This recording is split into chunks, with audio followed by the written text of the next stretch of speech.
Fantondra fanampiana ho an'ireo zokiolona marary ny aretina Alzheimer sabony avy eo anivon'ny fikambanana masoandro mody ny mpianatra avy eo anivon'ny ASEM ny hetsika sosialy ohatr'izao dia efa fanondra ireto mpianatra ireto. Misedra olana eo amin'ny resaka trano ankehitriny ny fikambanana masoandro mody izay mandray antanana ny fitsaboan'ireo be antitra izay mitondra ny aretina fanadinonana ny Alzheimer noho izay olana izay indrindra no isananaovan'izy ireo antsoavo amin'ireo malala-tanana. Mbola tena tsy afaka mandray kilasy mandry mihitsy zay zao toerana hitanareo zao satria ty toerana ity dia nampindramin'olona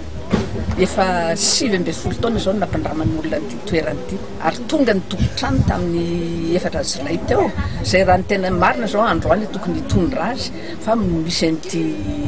amin'ny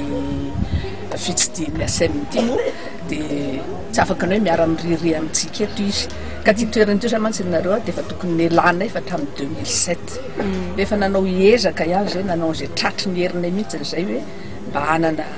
ifitoerana kely nefa tsy misy ny fanampiana amin'izao indrindrindrindra moa amin'izao fahasahiranany raha miaina izao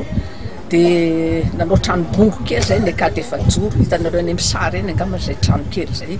dia eny zany nieritreretanay fa hoe entinay ampisehoana amin'ilay tompotrano hoe nanao ezaka zay a. Tonga nitondra ny voatsirambony tanana ho an'ireo zokiolona indrindra araka izany ireo mpianatra ao amin'ny taona faharoa ao amin'ny sampana gestion ny ASEM. Isan'ny tafiditra indrindra ao anatin'ny fandaharam-potoanan'izy ireo ao an-tsekoly ny karazana fanampiana tahaka izao. Safidian'ny ONG Madagascar Alzheimer aloha voalohany indrindra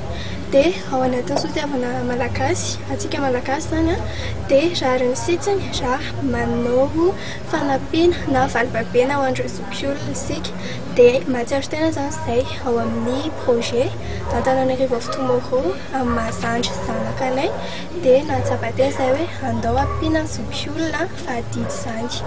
Tao ihany koa ny hoe sahirana ny ONG Madagascar Alzheimer masoandro mody nandritra izay taona maro izay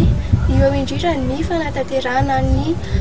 trano izay any akady efajoro dia nahatsapa kosa fa ilaina ny manampy ny ONG tahaka izao izay manasoa ny mpiara-monina. Ahatra 2 volana sy tapany moa ny fanampiana izay ataon'ireto mpianatra ireto ho an'ireo be antitra. Miara-miasa ihany koa amin'ny sekoly ambony any ivelany ao amin'ny USG Frantsa ireto mpianatra ireto. Vokatra madiodio avy amin'izy ireo no natolony ho an'ireo zokiolona isan'izany ny sakafo toy ny vary, siramamy, kafe sy ronono ary koa ny kojakoja entina namboarana ny tranon'ireo zokiolona eny akady efajoro.